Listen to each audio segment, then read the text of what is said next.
오늘 하루 이슈의 중심 최경영의 최강시사. 네, 재난지원금을 고집하지 않겠다. 이재명 후보가 그동안의 입장을 전격 철회하고 특검도 조건 없이 하자. 예, 재난지원금은 포기, 특검도 조건 없이 하자. 승부수를 던졌습니다.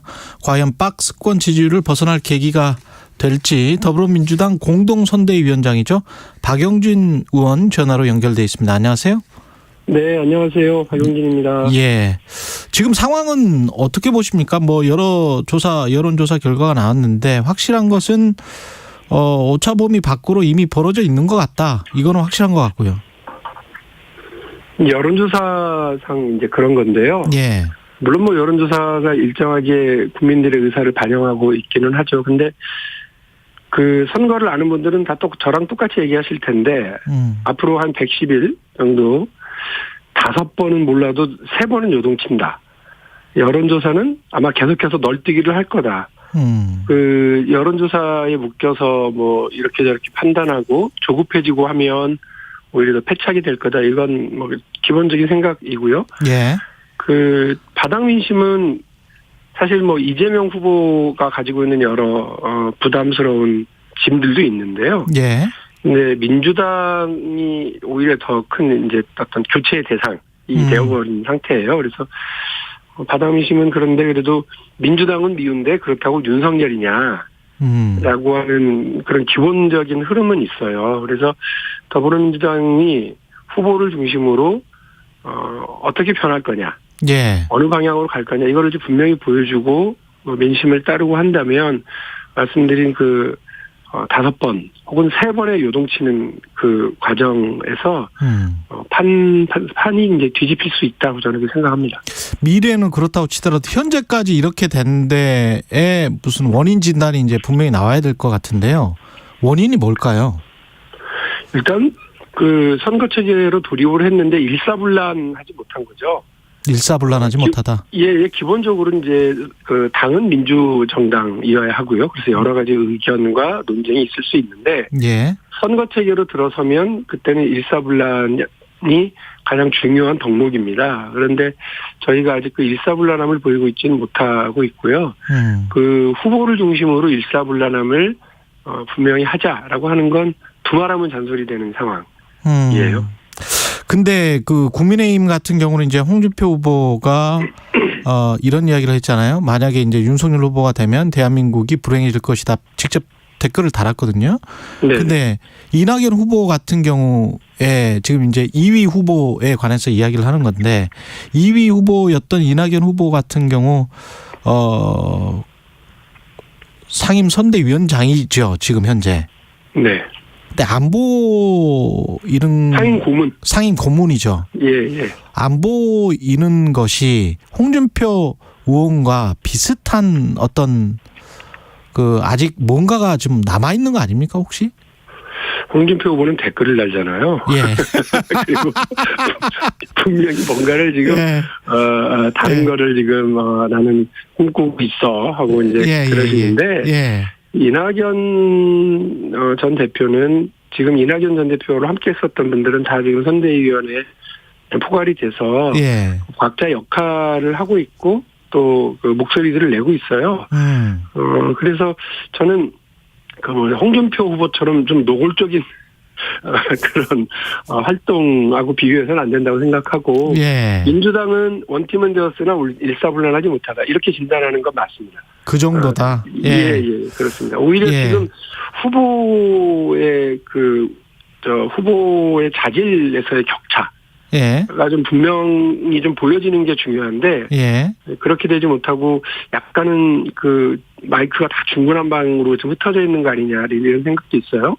이런 부분은 뭐 하루아침이면 고칠 수 있고 다잡을 수 있기 때문에 저는 이제 후보 자질에서의 격차를 국민들에게 분명히 보여주는 게 중요하다. 특히 내 머리로 생각하는 이재명이냐 남머리로 움직이는 윤석열이냐의 싸움이다. 그래서 이게 지금 써준 대로 있는 지도자가 어떻게 대한민국의 미래를 써나갈 수 있겠냐. 이걸 분명히 해줘야 된다고 생각합니다. 다들 아시겠지만 이재명은 여기까지 혼자 왔는데 윤석열은 혼자서 뭘 할 수 있어요. 게다가 지금 윤석열 후보가 이 리더십에서의 아리송함을 보이고 있는 게 선대위 구성을 두고도 이도저도 못하는 시간이잖아요. 그래서 뭐 김종인, 김한길, 김병준 누구는 이걸 놓고 이분들을 놓고 삼김시대 뭐 이렇게 얘기하던데 예. 김종인, 김한길, 김병준 이 떡 세 덩이를 다 먹겠다 이런 생각이신가 보더라고요. 그러면 체하죠. 이렇게 한꺼번에 떡을 세 덩이 다 드시려고 그러면. 예. 그런데 개인적으로는 김종인 원톱이면 뭐 상당히 위협적이라고 저는 생각을 했어요. 예. 근데 뭐 삼김 선대위다. 그럼 이제 제가 볼 땐 뻔해요. 그 자중질환 벌어질 거고, 윤석열 리더십은 더 흔들릴 거고, 이쪽 저쪽에서 써주는 거 그거 다 읽으려고 그러면 아마 윤석열 후보가 자기 머리로 생각하지 못하는 시간 동안, 아까 말씀드렸던 그 요동치는 시간이 계속 올 거고, 3번을 넘어서 5번 더 올 거다 이런 생각하고 있기 때문에요. 우리가 더 우위에 있는 것들을 적극적으로 그 국민들에게 내보이는 게 필요하다고 생각합니다. 그 재난지원금을 고집하지 않겠다 이 주장이 이걸 재난지원금과 관련해서 이게 주장을 전격 철회한 것 이게 MBS 여론조사 나온 직후인 것 같은데 어떤 여론조사의 어떤 추이를 보고 판단을 하고 있는 겁니까? 혹시? 후보가 그분에 대한 수정 의견을 어제 아마 오후였던 걸로 기억을 하는데요. 예. SNS에 올렸고 여론조사는 거의 매일같이 발표해요. 그렇죠. 그나마 이제 MBS 조사는 좀 격차가 줄어들었더라고요. 근데 저로서는 사실 민주당 안에서도 여러 이견들이 있었고 저는 공개적으로 선거 경선 과정에서도 얘기를 했고요. 예. 재난지원금은 재난지원금에 맞게 그 성격에 맞게 하고 별도의 어떤 그 대국민 지원이 필요한 바가 있으면 그 부분은 따로 설정해서 가면 된다 이런 생각이었어요. 그래서 지금은 지난번에 재난지원금을 나눠드렸을 때 제대로 보상받지 못한 분들, 지원받지 못한 분들, 특히나 피해가 더 크신 자영업자분들 중심으로 하자 이런 의견은 당내에서도 저도 그랬고 계속 있어 왔고요. 예. 그런 부분들을 후보가 본인의 생각과 다르더라도 받아들이는 것으로 저는 봐요. 그래서 이거를 포기했다, 다급해서 바꿨다 이렇게 보기보다는 그게 대통령이든 국회의원이든 시도지사든 간에 정치인이 합리적이고 적절한 의견이 있으면 그에 따라서 의견을 반영하고 수정하는 것이 저는 좋은 일이지 비난받을 일은 아니라고 생각을 하고요. 예. 최종 결정권자가 아닌 다음에야 결심을 먹은 것을 변경할 수 있다고 보고요. 최종 결정이 내려지면 이제 그것도 역시 시급하게 지급하는 쪽으로 가야 되겠습니다만 어쨌든 당정청 협의하고 주위의 동료들과 논의하는 과정에서 의사결정의 어떤 내용과 방향이 달라질 수 있다고 저는 생각합니다. 예. 저는 오히려 긍정적으로 봅니다. 양정철 전 민주연구원장이 절박함이 없다. 지금 선대위에 한나라당 천막당사 했던 그 마음으로 비상사태라도 선포해야 할 지경이다. 이런 이야기를 했는데 여기에는 동의하십니까? 밖에서 와서 더 그러실 거예요.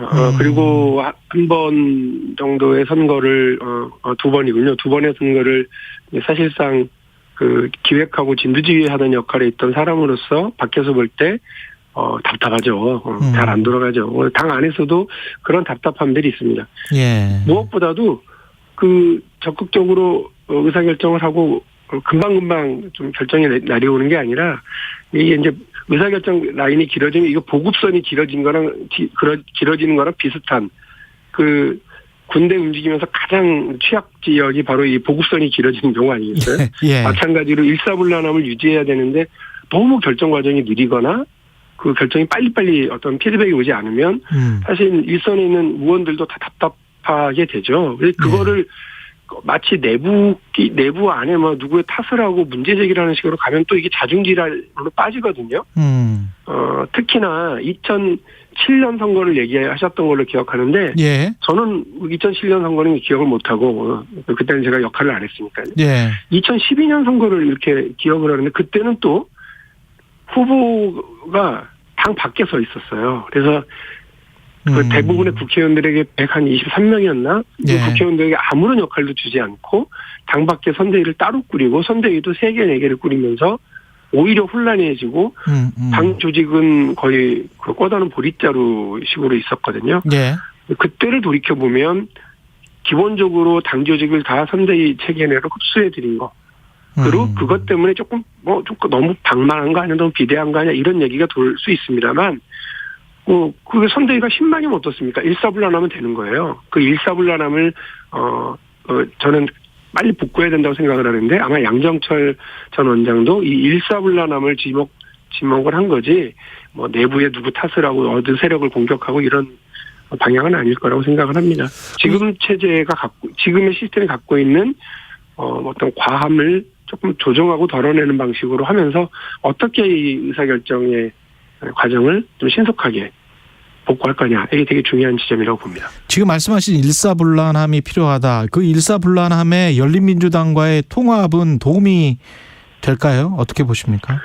제가 원래 경선 과정에 민주세력 그 대통합, 대사면 이렇게 표현을 했어요. 예. 그걸 적극적으로 공약으로도 얘기하고 말씀을 드렸는데 거기에는 오른쪽으로는 이른바 뭐 안철수 당시 전 대표를 따라 나갔거나 분당 탈당을 했었던 분들도 조건 없이 복당을 하고 왼쪽으로는 열린민주당과의 통합 이런 것까지 같이 아울러서 동시에 진행하자 이제 이런 말씀이었는데 일단 급한 대로라는 표현이 맞을까?